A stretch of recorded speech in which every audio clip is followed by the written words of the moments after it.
Dragon Ball Super, huh? Yeah, I feel like we've done this before.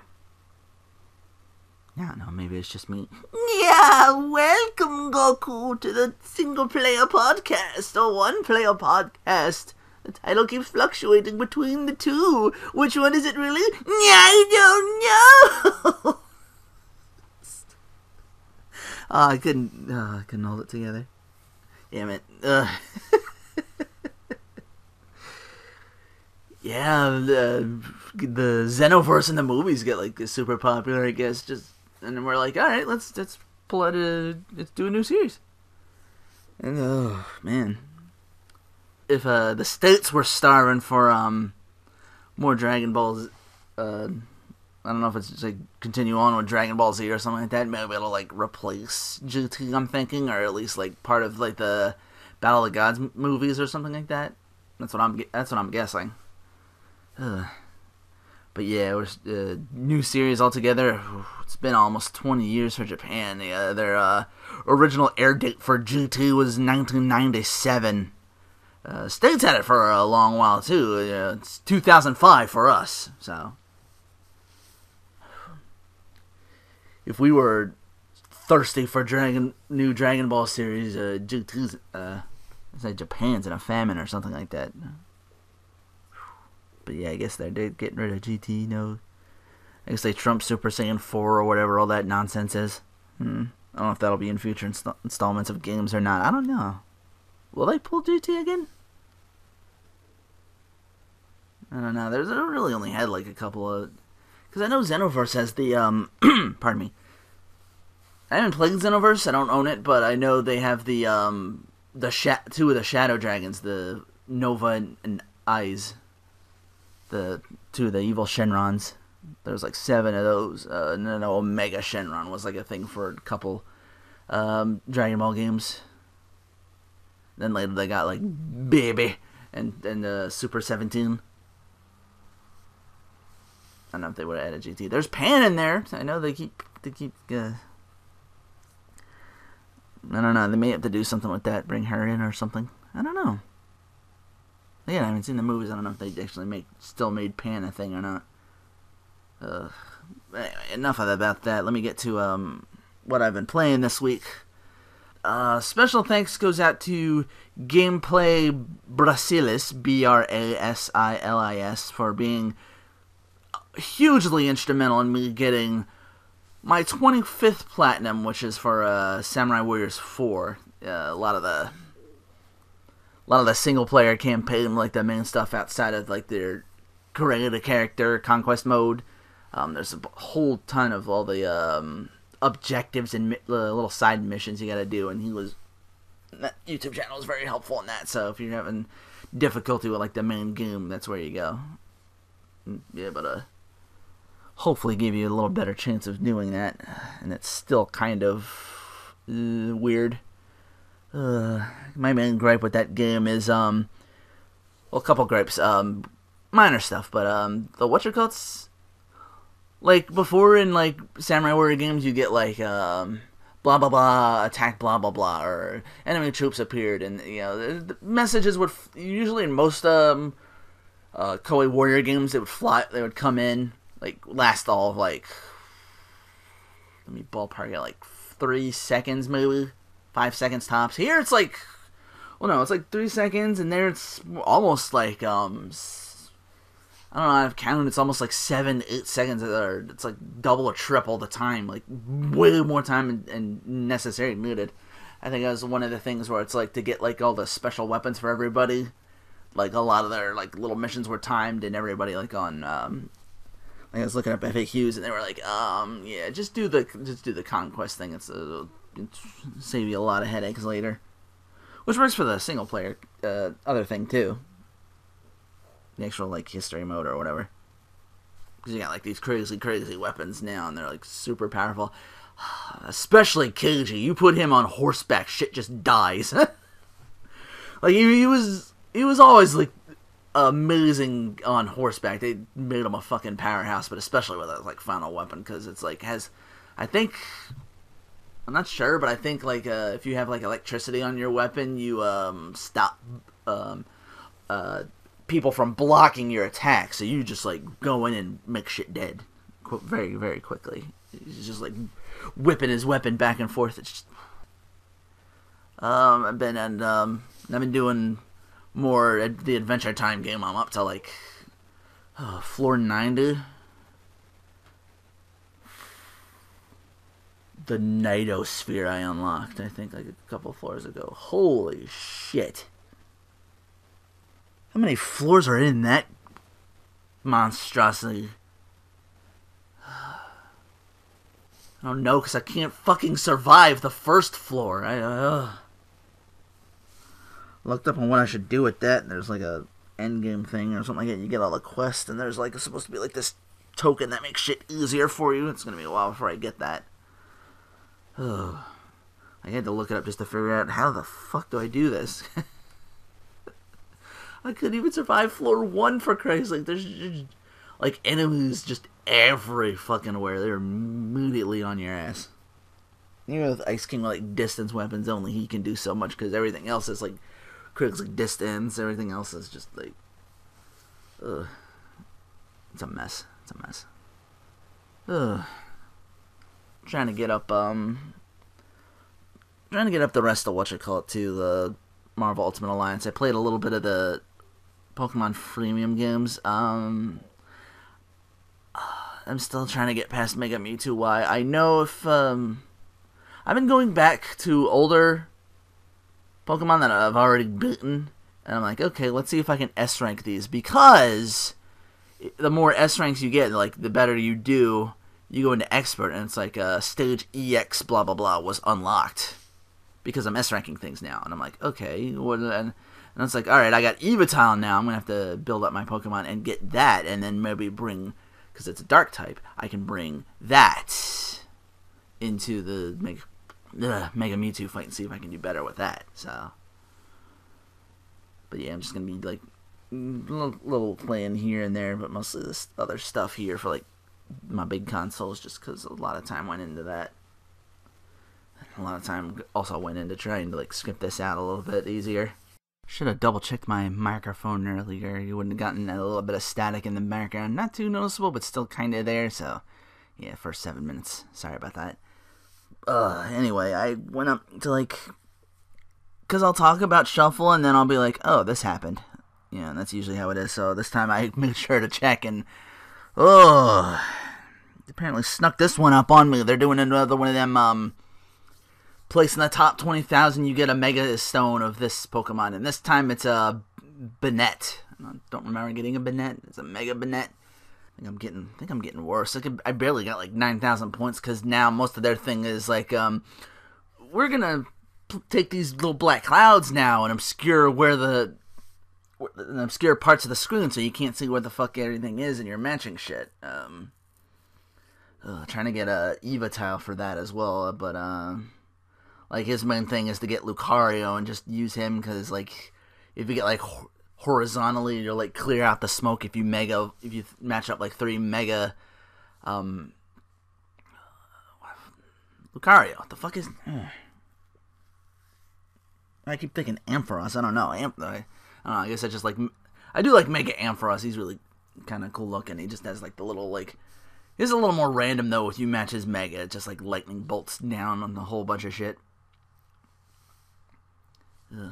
But yeah, Mega Lucario is like the different version. It's like Mega Kangaskhan, but different. Like Mega's Kangaskhan does 3 horizontally if you match them up. His is vertically. Lucario's is. Like you just make a bunch of shit disappear. That's actually pretty useful. I just have been having bad luck with that. Pokemon used to be not that frustrating of a game. That game is just, because I want to do well to get the but there's only like a few days left. I don't think I'm gonna get it. I don't know what happened. You usually stay with that stuff for like Monday or whatever or something like that. And there's also Celebi is out for like to catch as well, like, for the special stages. So I'm just gonna watch it like a hawk down, get back on that like every half hour, get my back, and be like, all right, let's go again. So yeah, I'll be back on that like once I'm done with this. It'll probably take that. I don't know if it'll take like 2.5 hours to do, but well, yeah. If I ramble like this incessantly, it will. The other thing that Samurai Warriors 4 had, I didn't mention, if there's missions involved, it has to do with the objectives, like if you're riding along on horseback or something like that, especially with this, because 9 times out of 10 that's how this happens.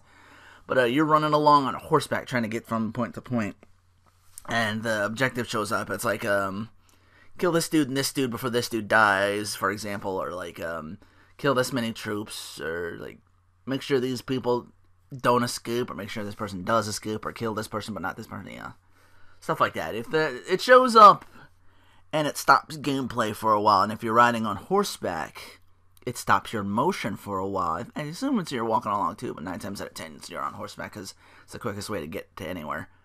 But yeah, if you're like just riding along and the whatchamacallit shows up and you're still holding that directional button, you'll come to a stop at first, like it stops you. That's another gripe I had, but it's a minor one that actually can be addressed if you time, like, if you're on horseback and you jump at the right time and you're still in the air, you can still, like, hold that direction. Like, if you're still in the air when the game pauses to tell you what the objective is, like, you're still in the air, and as you're coming down, you're still holding that button, you'll keep going, so, just a minor gripe, but anyway.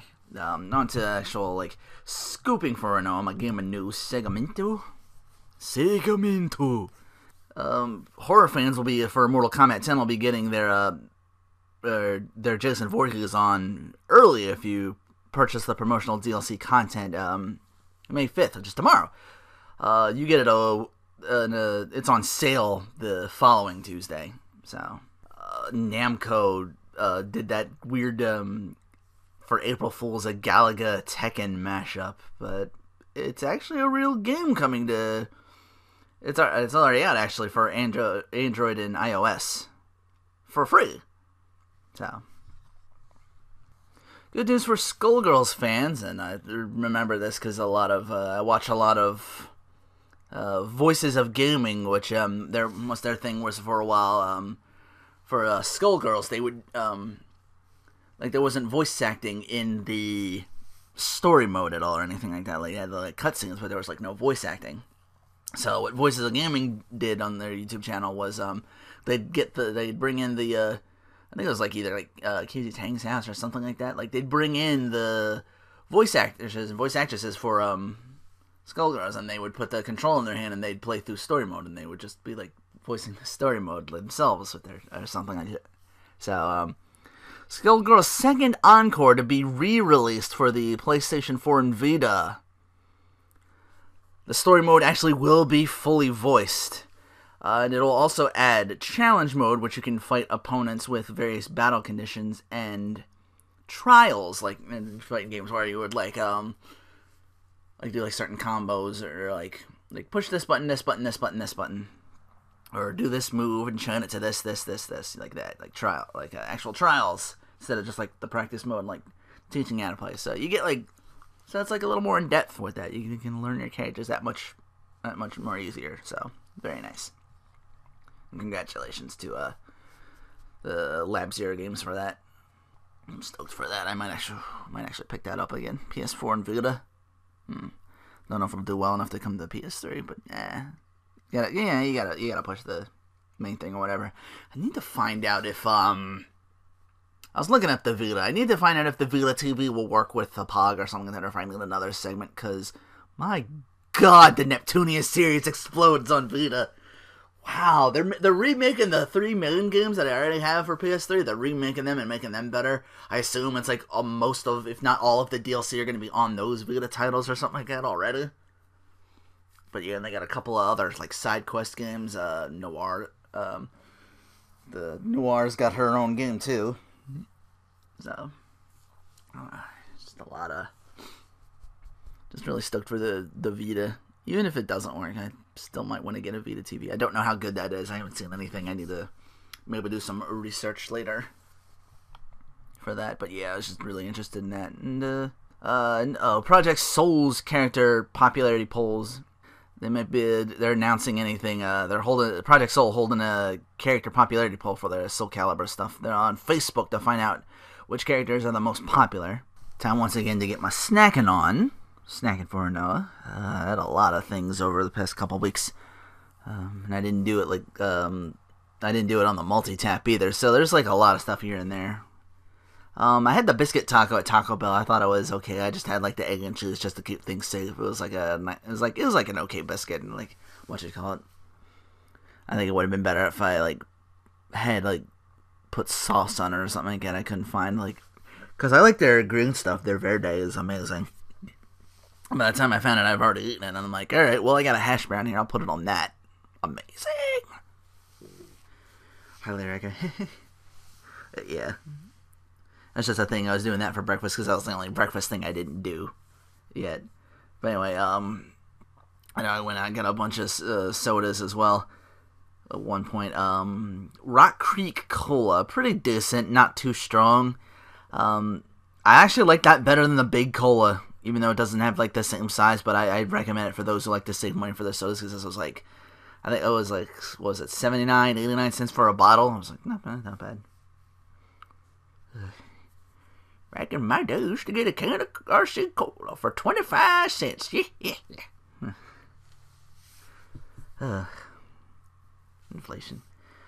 Big Burst Blue Raspberry. New brand I'm trying out. The one that they come with these. They come in these like little all plastic bottles. Even the part where you drink from is plastic. It's like a twist and pull kind of deal to open it up.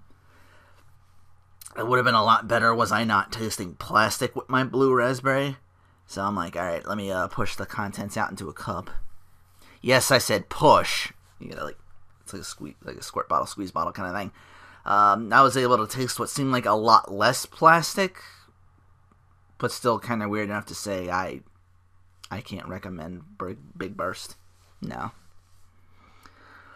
Malta Goya. I've seen this a bunch of times in other stores. I've never actually tried it before though, so this is my first time going at this. Apparently Malta is a non-alcoholic brown beverage. It's like a very powerful molasses, and that's what it did. Like, even smelling it was just like, ooh, I can smell the molasses and like sweetness on this one. Oh. Might have liked this better if I mixed it with something else. I was like, by itself, I was like, no. It's the only thing I didn't want to, I couldn't finish. It was like the cock and bull. Ugh, couldn't finish that either. CNC does a pretty subtle orange soda compared to stronger stuff like Fanta or Sunkist. So, like the Rock Creek Cola, I was like, actually, like, okay. I was like, yeah, this is good. Big Citrus, speaking of big, Conga Punch. This is a combination of pineapple, orange, and guava. It tasted kind of funky in the beginning, but it was still fairly good if you can get past that. What was the thing I had? Dunkin' Donuts, their new thing was it was like a mango passion fruit. That got kind of weird earlier on. It was just, it tasted, you know what it was? It tasted like a really, really different kind of orange juice. It was like a really stronger kind of thing. It was like a bit of a kick to it, kind of. It was good. I was just like, I saw other things. There was like a strawberry banana smoothie or something like that. I might get that next time. The big thing from that, this is from the makers of Top Pop and hip-hop entrepreneur Jim Jones, Vamp. It's Vamp Berry. It doesn't say what kind of berry it is. I'm assuming like raspberry or something like that because it's red. It tasted to me like a combination of raspberry and cherry. This is amazing stuff. Like, I don't know, all the sodas I got that one day, this was like the best by far. Amazing stuff. Like, Vamp Berry. Find it. And then there was one time I went another store. They were having like a big Tasty Cake sale, and they had a bunch of new ones for just in time for spring. I don't know if this was spring or not, but Tasty Cake Banana Juniors. They took like I don't know if they take like 1 pound cake and slice it, or just like 2 smaller pound cakes, and then they put like banana cream in the middle of that. That was pretty good. The candy cakes, like them, like the small like round things like peanut butter and chocolate on the outside or something like that with the cake. They did this for like springtime. There was a strawberry one with like white frosting on the outside. They didn't specify what the actual like white frosting was. That one was kind of okay. There was I think it was like dark chocolate on the outside, and then there's like because there's a cherry one too. It was like cherry on the inside. It's not quite a cherry cordial, but still pretty good. Those disappeared. Like, I bought, like, a bunch of cakes, and I'm like, alright, I can't eat all this by myself. I gotta bring this over to my folks. That's what I did. And I came back, like, a day or two later, the cherry one disappeared. The strawberry was still there. Like, you take this one. The orange cream crimpets, those were a big hit. Those are my favorite by far. I kind of wish I had a Stewart's orange and cream to go along with them. I'll try and remember that next time. It's different stores, though, so I don't know how well off I'd be, but you never know. I'd make that a combination. I thought that was pretty good. And now it's time to get extreme! Extreme rules. Barrett versus Neville in the pre-show is supposed to be like, the pre-show is supposed to be the New Day versus Kid and Cesaro, but that actually got bumped up, and they made Barrett versus Neville the pre-show because Daniel Bryan, the current Intercontinental Champion, is too injured to defend the title. I don't know if they didn't do anything with that Monday or Thursday. So I guess Dick wins by default, or do I give it to vacant? Somebody needs to go and admonish him for the shit he's doing. Daniel Bryan, you can't keep doing that all offense flying headbutt shit. He's got to change up his style or something like that. I don't know why he does what he. They got to do something with that. He wants to keep working here and not end up in a having to talk about retirement in a wheelchair, because we just went through this, like, what? When did he come back? January? And it's now like 3-4 months later. It's just like, like, that's when he came back at the time of the Royal Rumble. That's I remember. That's why I say January. But anyway, he's got to change up his style if he wants to continue having a career with this, because I don't see him. Because he's already had, like, a bunch. I don't see him making one more. He might just be like, you know what? I should just. Yeah. But anyway, Neville kicks out of the wasteland. Barrett whiffs a bullhammer as Neville hits the red arrow and wins the pre-show. We got the Chicago street fight between Dean Ambrose and Luke Harper to kick things off. And by street fight, I meant kendo sticks for most of this match. Yeah, Dean gets put through a chair, which is probably the roughest spot of that match. But eventually, they end up battling to the backstage production area and some type of pipe or light fixture or something. Like, Ambrose just whiffs at Harper. Just, Harper retaliates by throwing a case of bottled water as he tries to run off. He tries to escape in, like, a car or something like that, and then Dean just, like, jumps into the open window and they just drive off. Of course, the crowd boos and defaults to chanting CM Punk because they got nothing better to do now. Yeah, CM Punk chants are the new boring. He does not work here now.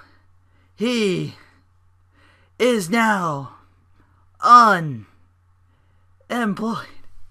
Or he is now UFC. Yeah, CM Punk's old ROH theme. Triple H backstage says for Kings and Rollins, it's Rollins' first title defense against Orton in a cage. You two get on the same page and work together.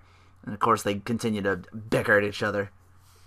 Triple H says and Triple H agrees with Rollins, saying, like, there's been a lot of you trying to get back to the monster you used to be. I don't want to think I made the wrong choice by making you the fourth component of the Gates Guardian. Whoa, Shadow. No. Kane's like, I'll do what's best. And Kane's like, yeah, I'll assure you, both of you, I'll do what's best for business.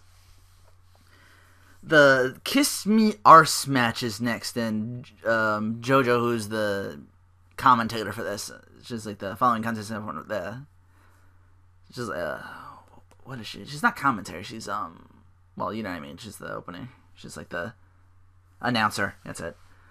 They hesitate, and she hesitates on the word arse. She's like, the Kiss Me Arse match, where the winner has to kiss an arse or something like that. I don't know what she said. She was very like she was stumbling a little bit. It's almost, it's not her fault. It was almost like she was more like, this is a thing? No, this can't be. Alright, I gotta earn my keep around here. Immediately this match spills to the outside and the ref starts counting. Extreme!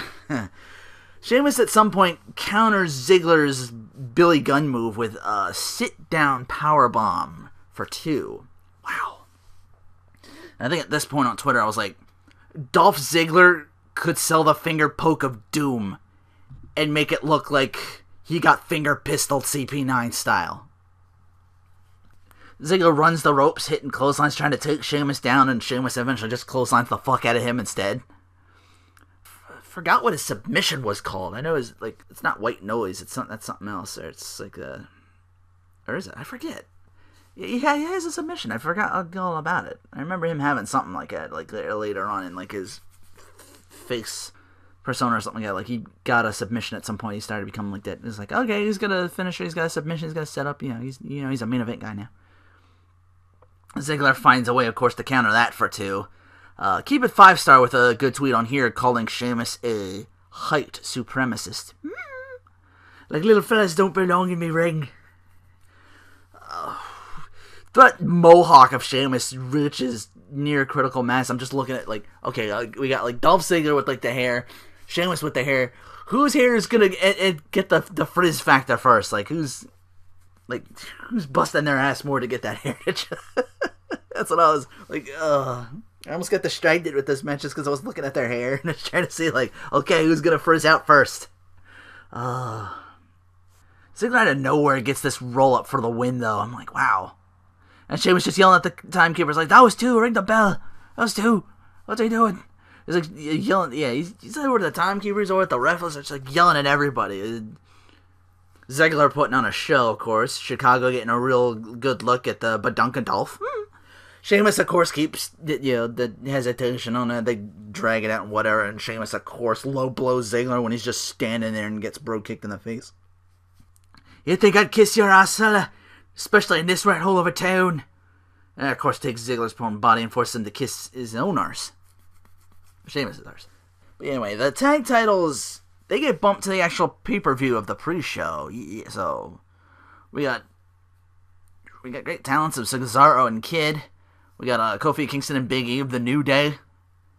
Oh, it's really good tag team. Probably like I dare say it's probably the match of the show. Because Cesaro and Big E, you got the powerhouses.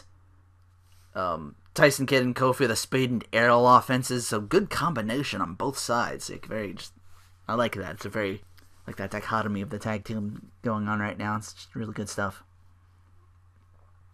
And of course you got the X Factors with Xavier Woods and Natalya. Xavier gets booed on the outside. He's like, what do we do? We're winning! What? Like, what are you doing? Shit. No. Cesaro going to town on European uppercuts on Kofi in the corners. Giant swing. But Kofi, he goes for a giant swing. Kofi, like, springboards off it instead and leaps to that top rope. Jumps off and gets caught into a backbreaker for 2. Big E off his feet. Some flying of his own. Holy shit. Ooh. It just flips a running Cesaro over his head. Man. Double teaming on Kid for an attempted victory, but Cesaro saves the match for the moment. Kofi gears up for his Trouble in Paradise. He gets the leg ground and countered into a sharpshooter. Big E comes in, breaks that up by launching Kid from the middle of the ring to his corner. So Cesaro gets that tag, and we actually do get the giant swing to go off. Xavier Woods interrupts and gets a slap from Natalya for his trouble. Cesaro ends up knocking Big E off the apron as well, but Kofi gets a roll-up for the win. New tag champs. I first was kind of hoping Kid and Cesaro would retain, but that wouldn't really do anything for the New Day, because they're just like, they're faces and trying to be a new, like, hi, we're just, yeah. Like, oh, dancing black people. Yeah, it's very stereotypical. But then the crowd's just like having none of that shit, and then they're just getting booed, and it's just like, what? So now they're like this like pseudo like Stefford Smile heel kind of thing. Like, if we ain't clapping, then we snapping. We can't have. We're here to have fun and put smiles on faces to try to. You'll feel the power. Oh, lordy, lordy. Great tag team action. I can't complain too much. So, again, this, and it, you actually have a team that Cesaro and, makes Cesaro and Kid look like faces, because, they got, it gives them a legitimate rematch, which I think they did on Thursday. I'll get to that. The, talented guys who were getting the face protection, it's like, alright, let's make them face and let's make these guys heel. Smart, I like it. Could have been like kind of a double turn kind of thing almost if they didn't do that already, if the crowd wasn't already like super behind Cesaro and Kid and super shitting on the New Day. This would have been like an amazing double turn. I think the fans superseded that one. But you make sometimes you can make the best out of the situations like these, and that's what they did here, so I liked it.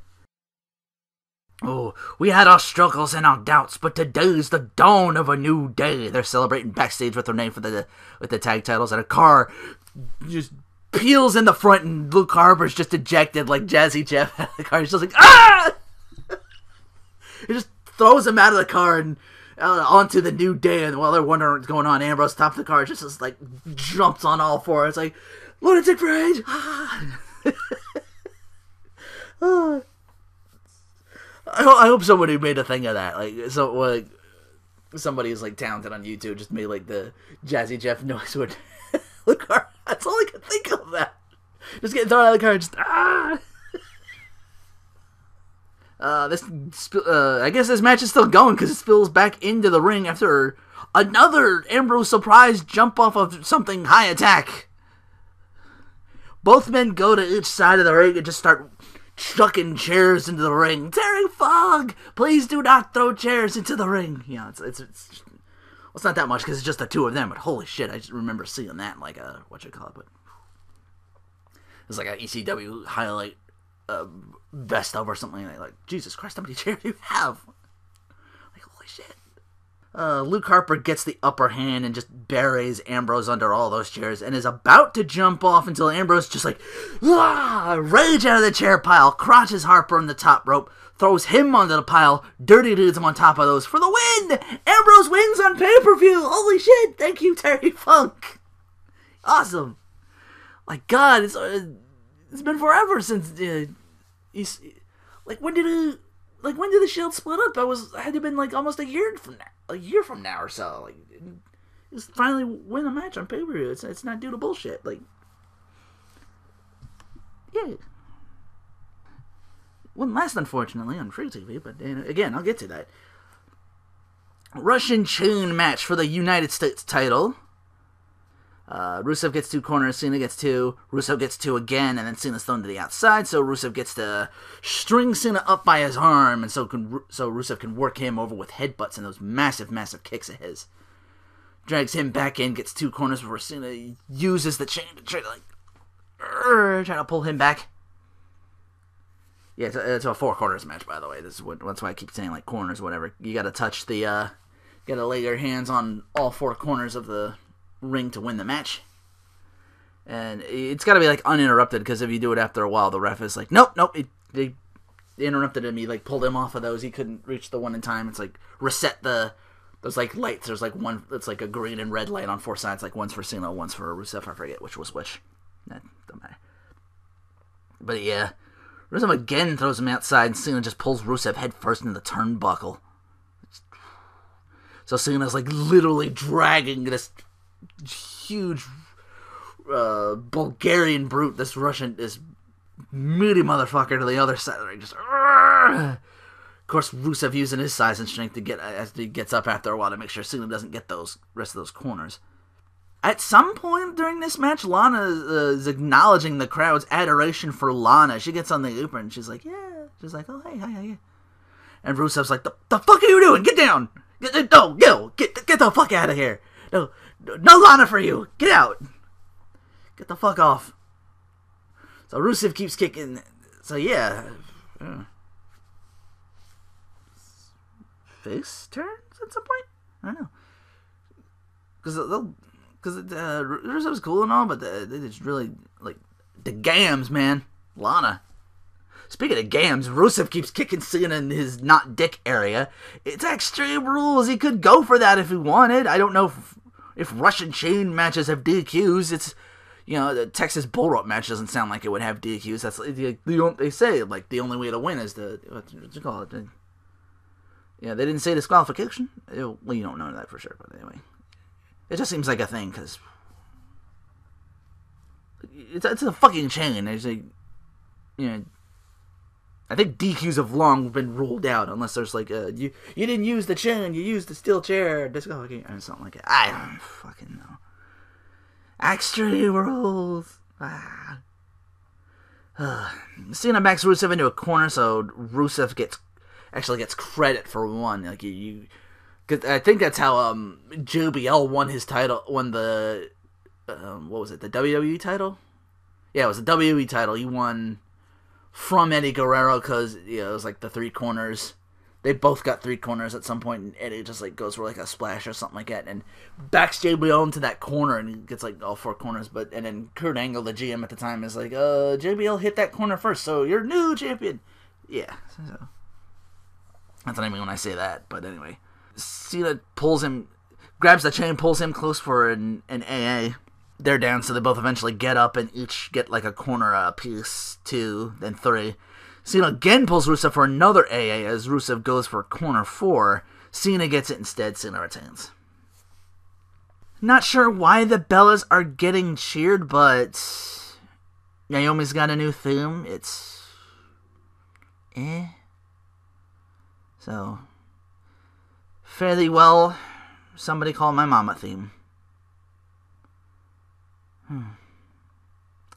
Oh, well, we'll always have Board Game Online when PM wins. Except we won't, because they fucking took it down, YouTube. We can't win! So I can't have nice things. Naomi's got, like, Anyway, Naomi's got fancy light-up shoes, except one lights up blue and the other green. She's got, like, the kind of weird sunglasses or something like that. She's like, asymmetrical garbage. No way are the Bellas face, because they treat the beat Naomi. Like, Brie slaps Naomi in the face from the outside, and Nikki hits her finish. Fuck the Bellas. Rusev's upset more than I am at that finish. Actually, no, he's yelling at Lana some more. He's yelling at Yana. Yeah, he's like, on to me. He's nice. He's yelling at Lana, you know. They go into the Authority's locker room as Lawler takes a swig of his Mountain Dew. I'm watching you, buddy. You know, it's. I don't know if I would drink that much. Well, it's only like a small bottle. You know, it's. I guess it's only a little bit. A swig would be fine if just what you call it. But man, Mountain Dew. Whew. I know it's a diet or whatever. I've seen a couple of other ones in the store. There's I think I had the orange Kickstart one. I forget. I know the new one was, I seen that at Taco Bell too, but I also seen it in a store, a Sangrita Blast. I'll check that out. And I'll let you know what that is at some point. So I just remember that, talking about Mountain Dew, but yeah. Let's get them in bottles. Man. And this is small bottles like that. They're okay in small doses. Like, I keep harping on Mountain Dew being like the worst thing. It's fine in small doses. You get like a bunch of it together and my stomach will just... That's the worst. Anyway, I'm just very cautious of that from now here on. And now the last man standing match between Roman Reigns and The Big Show. And by last man standing, they probably could have made it a tables match, because the tables, yeah, there was a lot of that going on. Like, they immediately bring a table out and shows just like throw that shit back in. Like, I don't need a table. And then eventually brings it another one out again. It's just like at some point, like, yeah, this match is kind of all over the place with me. And they both take like a beating and then get back up. I think somebody gets like busted open. The match is the conclusion of the match is the show's clearing out the announce table. Reigns is already down. Places like the half of the steel steps, like building the steps between the Barry and Lawler's end of the announce table. Show's taking apart the announce table, building that up. Show coming in, mocking Reigns. He charges with a spear. Reigns moves and Show crashes right through it. Both get up. Reigns hits another spear. So Show has to force to roll out on the floor. They get to the announce table at some point on top. Show grabs him by the throat and climbs up that place with him. Show sends him off the announce table into the apron. Reigns just immediately just runs up the steps that were put up there, nails Show with a spear, and like they're on the one announce table, like the English announce table, and they fall right through the Spanish announce table. So Show's still getting up, and Reigns just gets the other announce table, just like, just heaves it over on top of him. He was just trapped under that announce table as the ref counts to 10. So, it's a good match, but again, I'm kind of mixed reaction because he kept him down. He didn't like destroy him, but it's still kind of, well, he wasn't on TV for Raw and SmackDown, and Reigns was, so I guess there's kind of something to that. So they built it to that. So I'm like, oh, okay. I'm like, all right, I'm fine with it now. So yeah, I was at first, I was like, like that's kind of Cena-ish. It's smart, but Reigns really needed to kill this. He needed to like hurt this guy, like not see him for a while, and we haven't seen him for a while. So I'm like, okay, all right, you accomplished your goal. That's all I wanted. That's what was my main concern with this match, was to make Reigns look strong again. Like, he needs to look strong. All right, main event time. Well, actually, before that, Bo Dallas does a thing. He says, Chicago's not the second city. They're number one. Number one at not taking a shower before they made it to the arena and not respecting the rules. And both says, this is very kindly, but very, like, kind of pseudo-heelish, like, shut your mouths and listen to what I have to say. You know, a little more edge to go with that new heel goatee of his. But it's time to feed the Ryback. Like, he's beating on Ryback. Like, Dallas is just immediately right on top of him, just to beat him down. He's just, like, screaming to the hard carry. He's like, all you have to do is bump. It gets meat hooked in shell shock. Not an actual match. I missed this commercial earlier, but the King of the Ring is back on the network. And before the main event, I forgot, also Lana coming back with says the final chapter of Rusev Cena is at Payback. And it's the ultimate decider as far as rivalries go, in my opinion, so, which is perfect. It's, the final chapter of Rusev and Cena will be at Payback. It's an I Quit match. Main event time. Orton with that Viper mentality, as Lawler coined it, punishing Rollins, who Rollins, of course, tries to escape the cage and at some point through the door. Kane's on the outside as I forget what they called him. They called him, like, the Cage Guardian or something like that. They called him something, like, it was his actual title or something like that. Should have called him the Gate Guardian. Being accompanied by Paradox, the Gate Guardian. While Shadow Labyrinth do a run in on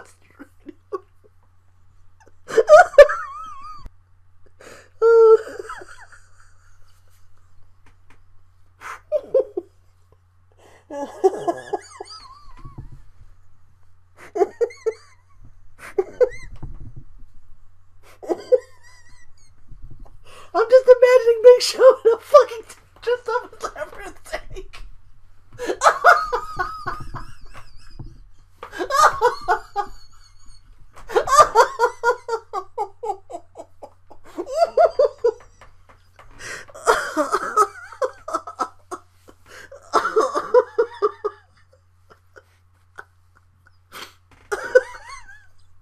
Oh no.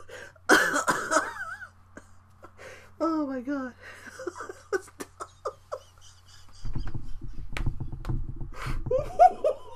I can't stop picturing it. Oh. The labyrinth tank.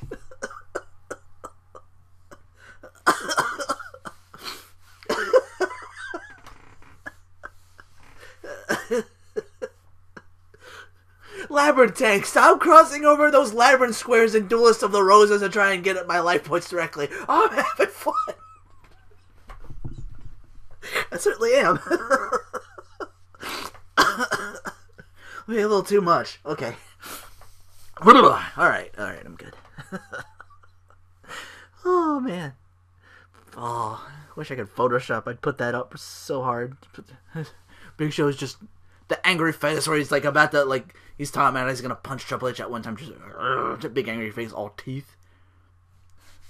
He was in the Dungeon of Doom, and Labyrinth is like a dungeon. Yeah, could have called him Labyrinth Tank. I'm the true giant.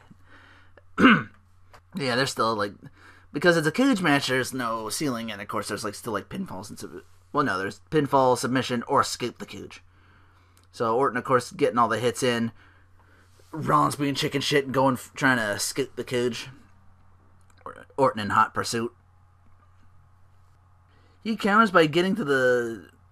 Rollins gets pulled down as he counters by getting to the rope and gets scoop slammed. That seemed perfect to hit the RKO there, but again, the RKO is banned. Rollins almost over the other side as his security tries to, like, they're on the outside trying to pull him down to get him down there quicker so he wins the match. Orton superplexes Rollins from the top. Not a suplex, but a superplex. I fucking love Tony Schimmel. at least when he's debuting Edge. I'm glad when he did the retirement thing, when he was still like doing like special things, you just have Tony Schimmel just going superstar. I'm glad they made that a thing. I'm glad they played that out like that. It was just the little things sometimes, like, I'm like, yeah, good stuff. Yeah, security's like getting in Kane's face, and he's yelling at them like, yo, back the fuck up. And then they're just like, all right, and they're backing down, of course, and they're like, all right, let's climb on each side, and just like, trying to distract him, but Orton just takes Rollins, rams him into the cage on the other side, and makes him fall off. And again, I want somebody to edit the Mario World sound effects and like the little points thing where you're like punching Koopas off them little like chain link fences you climb on. It's like boop, boop. Just reminded me of that, the steel fences you can shimmy across segments in some castles. Orton does his usual RKO setup, but he's going for the RKO, he's teasing it, but he hits the pedigree instead for 2. I called it 2 weeks ago. RKO's banned, and Rollins, at the last second, escapes the punt. Like he's going for the punt. He drop kicks him. Next to the doors, Orton tries to stop him with a backbreaker. Now Orton's making for the door. Kane just closes the door right on him, and Rollins try to take advantage and run to the door, knocking Kane down inadvertently. So now both guys are trying to escape. Kane just rams that door closed now and knocks out both Orton and Rollins, and he's fuming. It's just like, I'm fucking pissed now. Like, down goes the tie. Shit's going down. And of course, J&J's like trying to stop him, just chokeslams both of them to hell. Motions to chokeslam Rollins, who's still incapacitated on the floor, and then does it to Orton instead. And as Rollins is escaping, pulls him in and does it to him as well. And then he just drapes Rollins' hands over on Orton for 2, and Kane's even more pissed off. Now he's gonna fucking tombstone Orton. Orton just RKO's Kane. Not a DQ? Blatant view of the ref. And then Rollins hits one as well, but no, it's not an RKO, it's a Canyon Cutter! Scrambles free of the cage, Rollins retains, he did it for Chris Canyon, he did it for the people! Who better than Seth Rollins? Ringside Access on Twitter called it the Seth Slicer. He would on Raw call it the SKO. Out of nowhere! Ha ha ha! So he's gloating on Raw like, I did it all by myself, beat them all by myself. So yeah, way to shit on your security. Well, they got names, man. Jamie Noble was Cruiserweight Champion at some point, I think. And you got one half of Eminem, which is a pretty good tag team in their own right. But yeah, Seth is going on. He calls Kane, instead of the Guardians, more like the Crypt Keeper. It's like, oh, sorry about that. One's a relic from the 90s, and the other is you, Kane. And Kane answers back, calling him entitled, and that if it weren't for him, he'd be pointing fingers and casting blame instead of crowing and celebrating like he's doing right now. Because Kane said he had the move banned, and you used it. I guess he lawyered up and kind of was like, it's the Canyon Cutter. It's the Seth Cutter. It's the Seth Slicer. It's the SKO, whatever you want to call it. I don't know. Could probably come up with like a whole shit ton of names if you wanted to. I could call it the Rollins Rock or something like that. Maybe it's like booze or something like that. I don't know. That's... Yeah, yours were way better than mine. SKO. Kane goes on, he said, I'd rather be WWE's version of the Crypt Keeper than WWE's version of Justin Bieber. I don't know what that entitles him. I guess just because he's... I don't know. Maybe it's because he just sounds like an entitled prick, which is Justin Bieber. I'm like, oh, okay, that can make sense. I can buy that. Orton comes out and says, far be it from me to complain about someone shooting a win, but it sounds like it sounds to me if Kane says you did shoot to win, that's grounds for a rematch. And Roman Reigns wants a shot too after literally burying the Big Show on Sunday. Again, noticeable by his absence, so I guess he wasn't here on Monday or Thursday, like I said. So yeah. Anyway, Kane's like, you both make valid arguments, so you're going to team up against me and Rollins tonight, and I'll let the universe decide who gets the shot. They do the first round of the King of the Ring tournament on Raw, and then I think on the network Tuesday was the following match and the finals. And I'll go through that as we go along. It starts off with Ziggler versus Bad News Barrett. Ziggler getting a little vicious, a little angry after what Sheamus did to him, so he's like, he had to pucker up a little bit, He was unconscious and did it, but he's just understandably pissed off, so... Of course, Sheamus interrupts and distracts Ziggler long enough for Barrett to bullhammer him and pick up the W. Don't you dare be sour! Clap your hands and feel the power! Xavier Woods minus the facial hair, but plus the tag belt. So I'm like, fuck yeah, Freebird rules in effect! Or as Taekwon on Twitter called it, the Gleebird rule. Tyson Kidd versus Big E in one-on-one action tonight. Tyson gets him in the corner and just is stomping him in the corner in rhythm to the New Day's clap. He's just stomp, stomp, stomp. And then suddenly Big E just steals a win as, Xavier on the outside grabs Tyson's ankle so he couldn't kick out after eating the clothesline. So, Ryback versus Bo Dallas is an actual match this time now around. Bo's like, you may be the big guy, but you can also be the bigger man. In front of all these cheeseheads, just walk away. You can put a stop to all this. And Ryback, of course, doesn't. And what happened at the pay-per-view happens again, only there's a pin cover this time. Holy shit, Bray Wyatt's coming for Ryback. Yeah. That's a thing. I doubt he's there for his brother, Bo? His bro, Bo? His bro, Bo?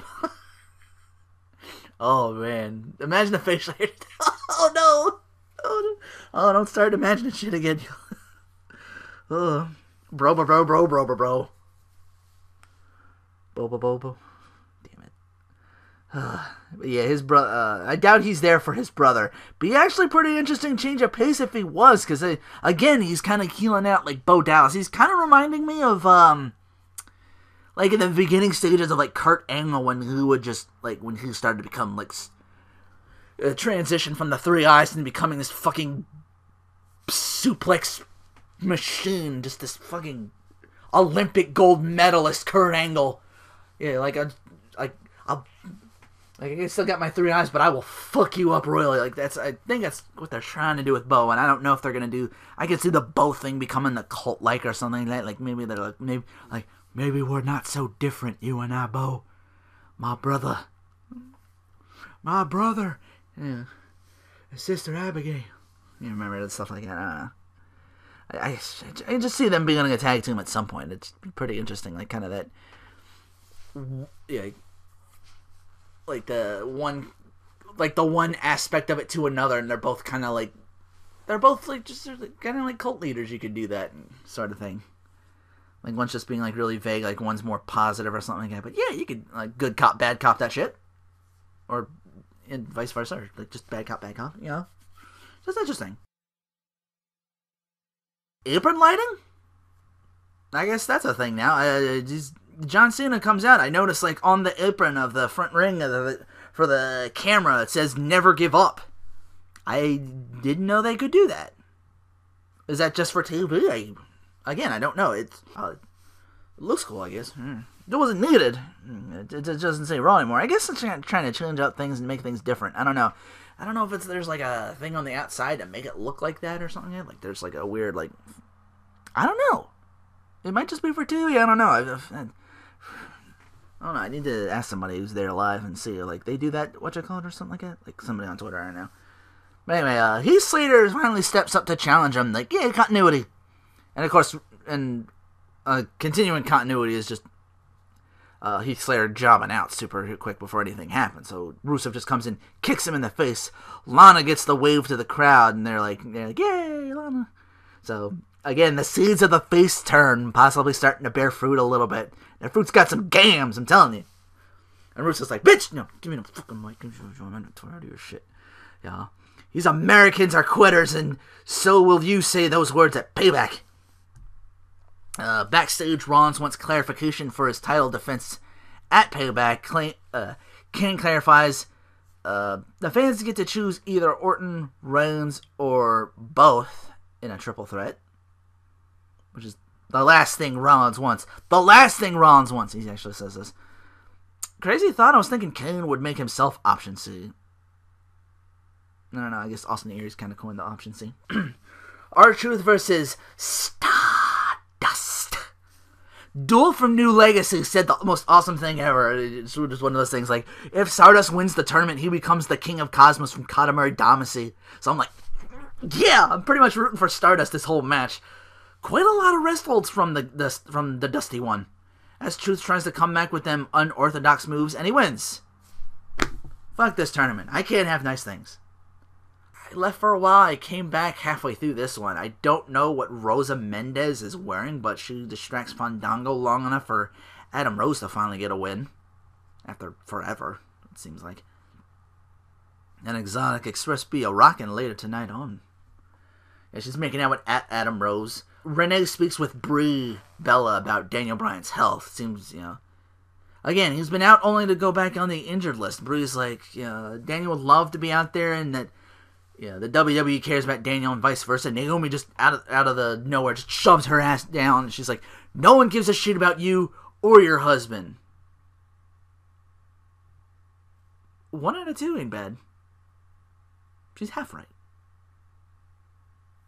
Depending on who you ask and manager the internet, it's one or the other. So, they have a match, and my god, the twins are out tonight. And by twins, I mean Nikki's. Naomi gets a surprise kick and inside cradle on Brie for the win. Dean Ambrose walking out there, he's like, yeah, got my first singles pay-per-view win. I'm going to ride this momentum, another first round of King of the Ring. He says, if I win the tournament, I will ban Pop Country. I have no idea what the fuck Pop Country is, but I'm all for him banning it. He's up against Sheamus, who gets to impose his will on an already battered Ambrose just 24 hours removed from his road trip from hell with Luke Harper. Ambrose showing that future main event will to win, just takes it to Sheamus. Like, he's a guy who can, like... Again, everybody's like, they pushed the wrong guy for the Shield. I'm like, because, Ambrose can, of course, actually cut a decent promo and do all that stuff, usually. He's got his weird moments, too, Not to be completely... I am kind of critical on that, like that weird thing with like the pick or whatever. It's a lot of people are like, it was a little weird. It was a little out there. Dolph Ziggler jumps Sheamus after giving Ambrose the bro kick on the outside, so by disqualification, Sheamus advances. The part of the Big Show will be played by Dolph Ziggler? Because he just ruined that. Okay. Way to go. I guess Ziggler's the turd now. Thank God they didn't bring that back. I don't know. They might. Damian Sandow, just in regular clothes to kind of tell his story, kind of like get to a little bit of backstory. He's like, 3 years ago, I came out in a blue bathrobe and was the intellectual savior of the masses. People backstage were like, you're not very entertaining. World Wrestling Entertainment, blah, blah, blah. So I took it upon myself to become entertaining, Bret Hart, LeBron James, Vince McMahon, I portrayed all these guys, Eventually came Damien Mizdow, which, kind of made my peers lose faith and interest in me. But what it also did do is help me to connect with the WWE Universe and realize how important that connection is. Where do I go from here? Don't change the channel, Axel Mania! He's like, I can't stand a guy who doesn't know who he is and tries to boost somebody else. And Sando's like, oh, you sure? I stand a guy who don't know you and try to somebody else. So, mimicking now, you're still doing this? I'm like, oh. This is gonna get old fast. I'm sorry. He's got a new thing, but I can already tell this is gonna get old. It already is like wearing thin on me. Like, it's doing his first thing. Like, you're not that guy anymore. You don't have to do that shit no more. Just fucking, like, just go back to I prefer you in the blue bathrobe and the intellectual saber the masses. You were good at that. That was you, man. That was awesome. I like that. You're like a modern day what's his name? Lanny Poffo, the genius. That's what I think of anyway. It's like if you had if you had a thing at Mooney, that's what I'd bring him out with. Like, I don't know, he doesn't. Like, I know Lanny is getting on in years, but that would have been cool. Axel tries to attack him, but gets dropped by Sandow Mania. He does bring back his that elbow thing, the Kobito Akuyet, his elbow of disdain. New theme music for him. Okay, I don't know if I like it. I don't know if I dislike it. It doesn't really say anything about him. He's still doing the mimic thing. I'm just mixed on Sandow. Like they can't keep doing the mimic thing. I'm sorry, it's not gonna work.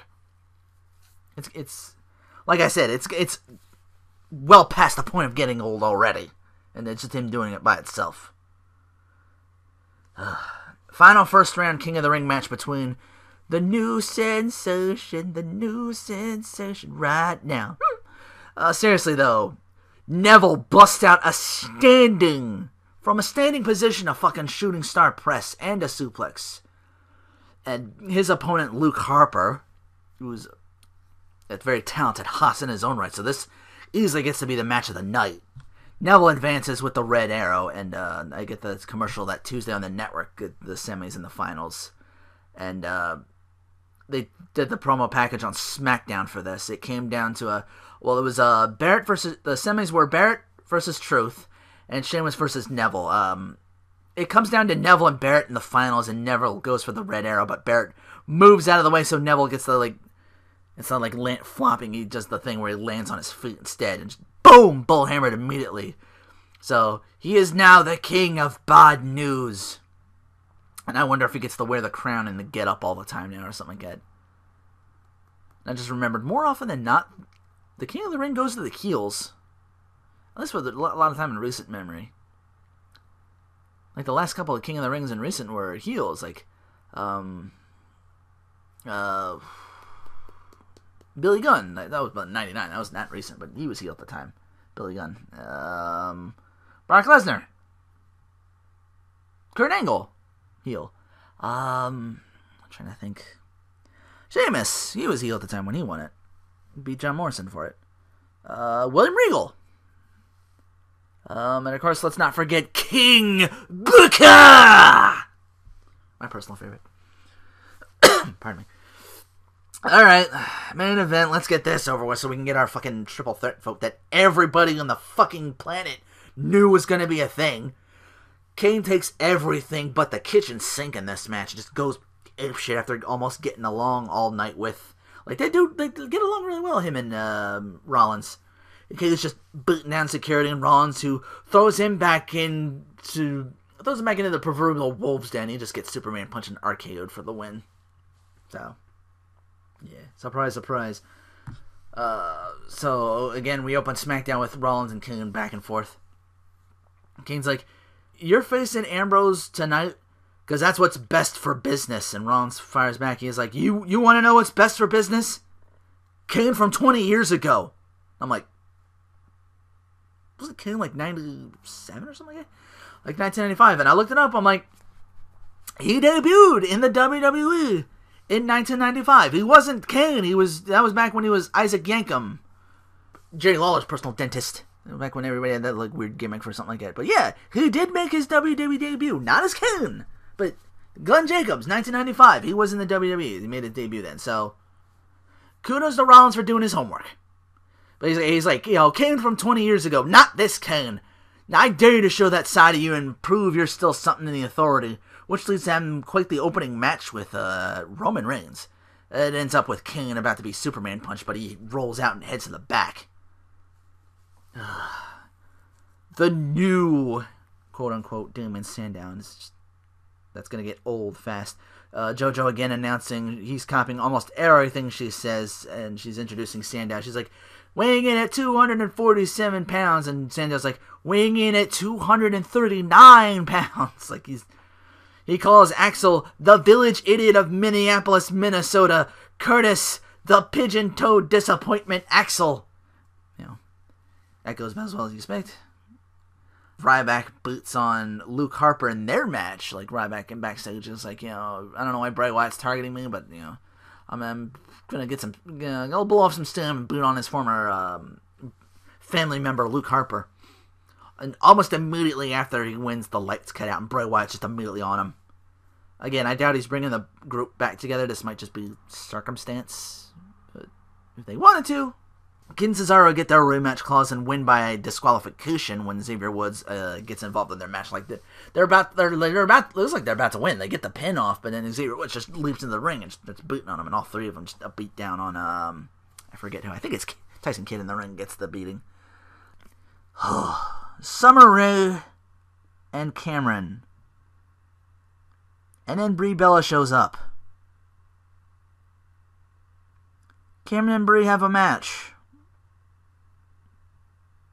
Or is it Nikki? I'm sorry, because Nikki's the champion. I don't care.